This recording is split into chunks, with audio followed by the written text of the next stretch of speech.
Welcome back to MrJayDM, and in today's episode we are going to start transferring everything from the USDM to the JDM F23a. We're going to replace a couple gaskets, a couple seals, and a few other things. But before we get into the video, I would please like to ask you all to hit that subscribe button. I would really appreciate it. And I also have a Facebook group, MrJayDM, where you can ask questions and we can have more of a one-on-one conversation about your problems, and I will try to help you. Anyway, let's get on with this video. Right here we have our USDM and our JDM F23a. This is an F23a7 and this is just an F23a. We need to start stripping this engine down. We're going to take the alternator, the power steering pump off because we know the one from the USD is good, so we're going to use those on this one.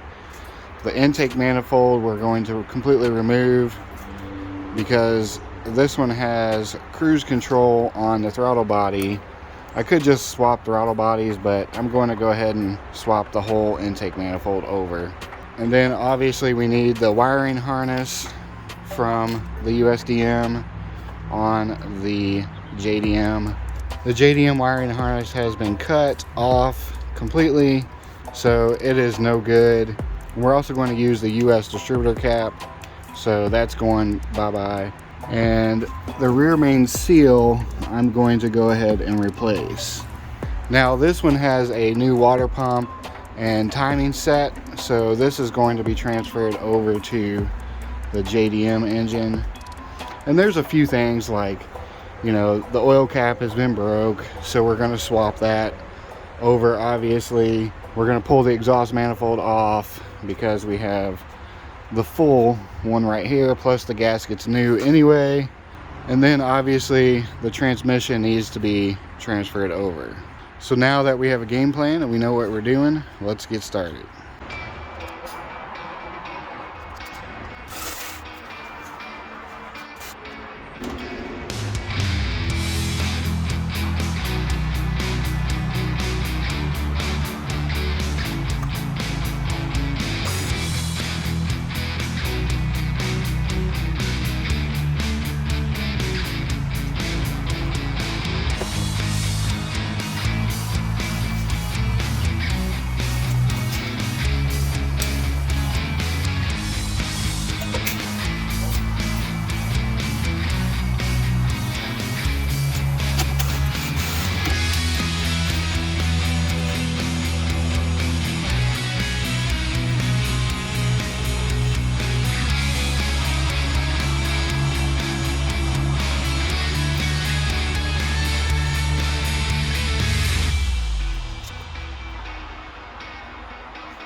Alright, we got the intake manifold off. We had to remove the knock sensor just because I broke it. And then also there's a temp sensor over here that I had to remove because I broke it. So when we get to that one, we need to be very careful to not break sensors. This one luckily didn't break, but now we need to start working on the front side. Remove the manifold and all of this, and we're going to swap over valve covers as well. I think that one looks nicer, even though the paint has come off, but this one is, I mean, it's pretty crusty, and I have no clue how good the gasket is, and I know this gasket is new. So, and what I'll do is I'll probably eventually paint this one and then swap it over.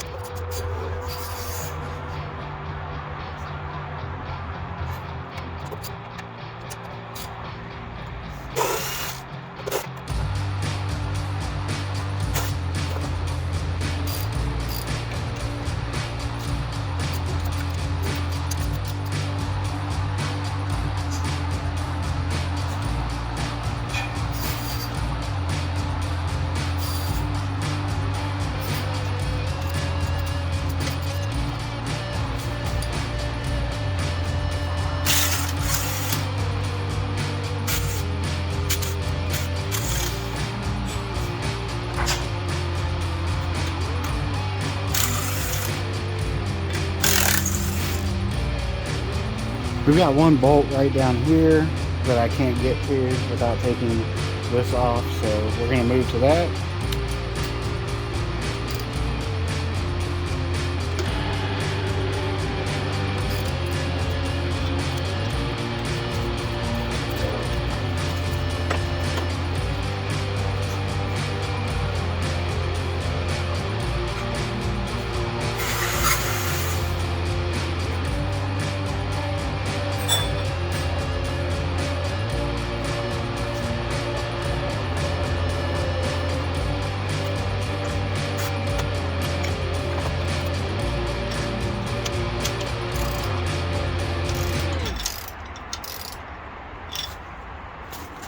All right, let's move over to the timing side and get all this removed so we can transfer the timing and water pump. All right, I'm gonna start with the crank pulley bolt. I feel like this is really gonna be a pain. Hopefully not, but I feel like it's going to be. With it being out of the car, I don't really have any leverage because the engine will move back and forth. So hopefully the impact gets it off.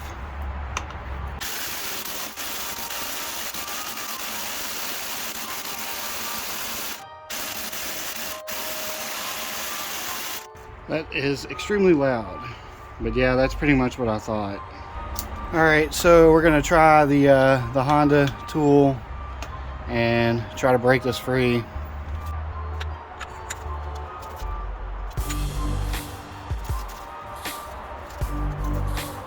The engine just keeps moving around. I can't hold the engine and get enough leverage on this bolt. I don't know what I'm gonna do. I might have to wait till I have it in the car, which is gonna suck because it's much easier to do the timing outside of the car than it is in the car. Let me take a break and rethink this. I'm gonna go ahead and pull the timing cover off, the upper portion, just to see what the belt looks like.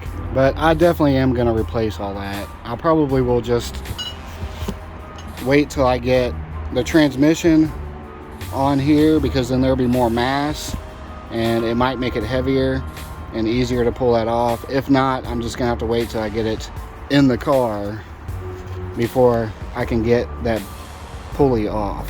The head looks a little dirty, but I mean, it doesn't look that bad. The rollers all look good. From what I can see, the cam looks good. It is a little dirty inside, but after a couple oil changes and run some oil cleaner detergent through it, it should clean up real good. This belt actually doesn't look that bad. It's definitely not original. It's not a Honda OEM belt, unless that's what they use in Japan. All right, so we're gonna set this engine to the side and start working on this one and getting everything removed that we need in order to transfer to this one. I'm not going to record it just because it's the same process. All right, I'm having the same problem over here. I cannot get this bolt loose. I can't get that one loose. Even when I get that one in the car, I can't get this off to swap everything over. So I hate to do it, but I think what I'm going to do is just throw it in there as is. The belt's not horrible. It's not bad. I mean, the engine's got, 50 to 60,000 miles on it, so it should be good for at least till spring, when I can have time to do the timing and maybe pull all this off, or just get all new stuff and replace that. One thing I did notice though, it doesn't have a sensor right here, so I had to pull both of those, and I'm going to swap those over. This VTEC solenoid is brand new, so of course that's going over onto this one. And then we still need to get the transmission off.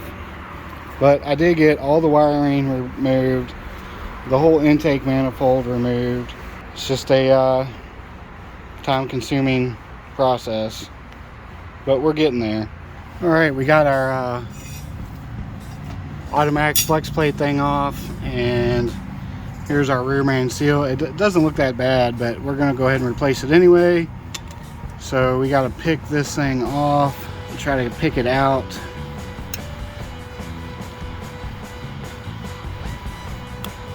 We don't want to damage any of the metal around it, like score it, scratch it, just because you do that, then you're creating a leak point. All right, we got our old one out. I just kind of pried on the inside of it. That way the screwdriver did not hit the metal. Now we're going to oil this one up and stick it in there. All right, we got our new seal in there. Now we're going to put our plate back on and Loctite our bolts, and we should be good to go. We can start pulling the transmission off.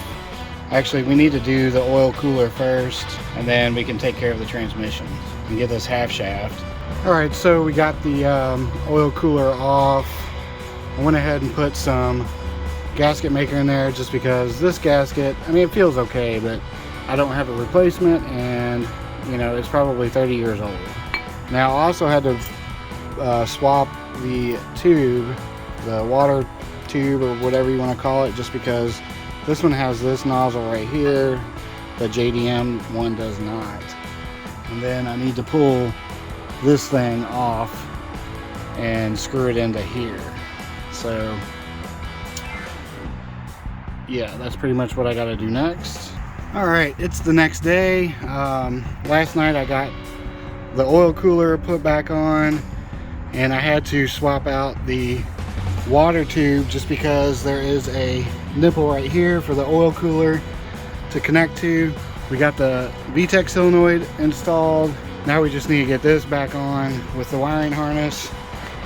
But I need to get this transmission separated, so I have to start removing all these bolts right here.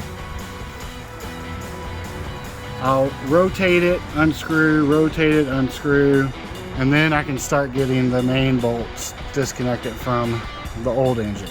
So that's basically where I'm at.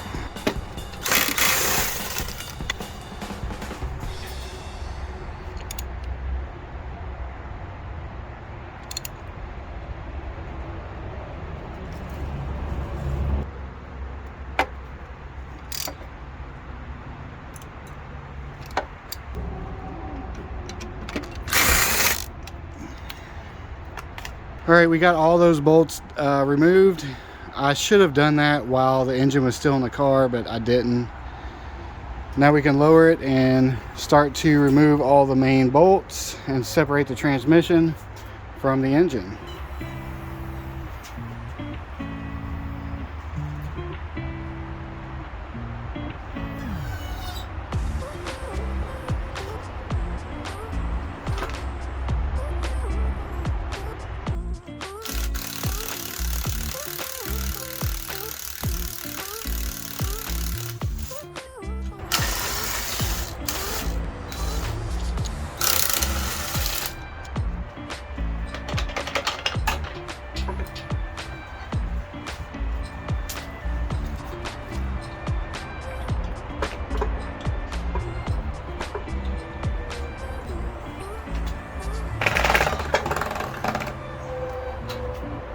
Alright, that was pretty easy. It's leaking transmission fluid everywhere though, but it's whatever. We'll clean that up, and we need to refill it anyway, so it is what it is.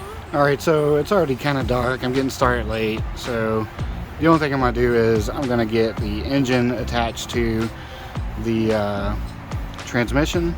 But first we have to fill the torque converter with automatic transmission fluid, put the torque converter onto the transmission, and then we can merge the two together. Okay, well, alright, well, we're going to skip that because I thought I had some automatic transmission fluid. I guess I don't. I don't know what happened to it. We're just going to put the intake manifold on instead, and then we'll call it for the night. Now this intake manifold has the water pipe that connects directly to the intake manifold. You can actually disconnect that from the intake manifold, but I'm gonna just stick it all on there at once. And we're also going to put some gasket maker around this section. That's where the water travels through. All right, we put a liberal amount on both sides.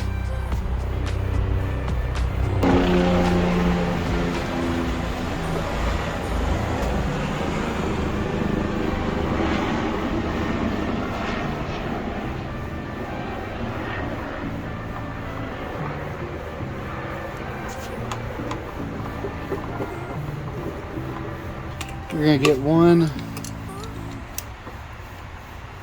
of these 12mm bolts on there to snug it down, and then we can get the rest of them on there. Alright, and of course you see where they're all at here.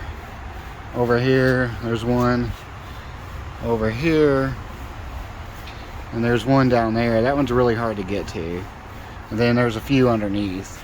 Alright, we got all the intake manifold bolts. So somebody was asking me about how to get to this bolt down here. It's wedged in there really good.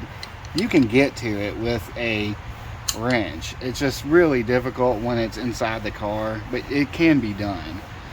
Or you can unscrew this housing. There's a bolt here and a bolt right there. But now if you unscrew this housing, it's really hard to get it to line back up. I have lots of difficulties trying to do that, so I choose not to do that. I wouldn't recommend it. And then of course, all the bolts at the bottom, you have to get under the car to get to them. A couple of them you can get from the top, but like this one, I think you have to be under the car. And then this one right here is really difficult to get to. You can get it again with a wrench, or you can take the VTEC solenoid off. But again, it's really hard to get to the VTEC bolts. There's down here, there's one over here and one at the bottom with the thermostat housing attached. Alright, so I found my ATF. We're going to fill the torque converter up with ATF, and then we can get it on the transmission.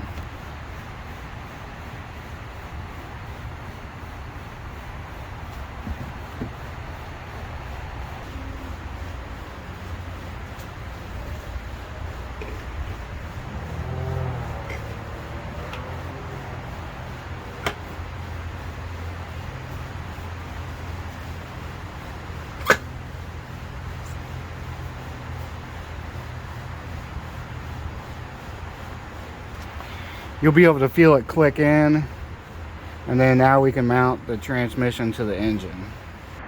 Alright, it's a couple days later and it's like 30 degrees outside, and we had some snow, which sucked. But we got the whole engine together, transmission on, the wiring harness, we got everything connected.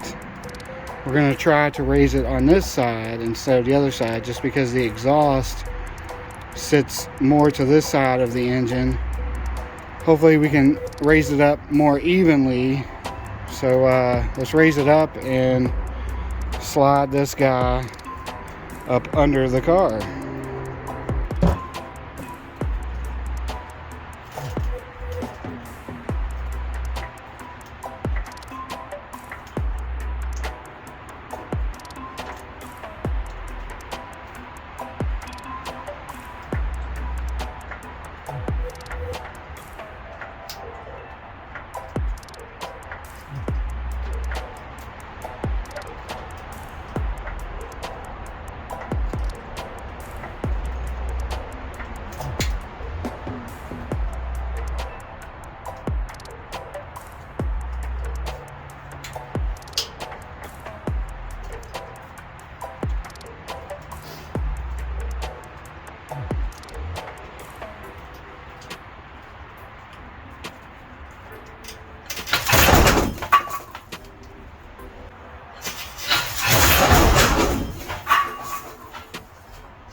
Yeah, I'm good. Okay, cool.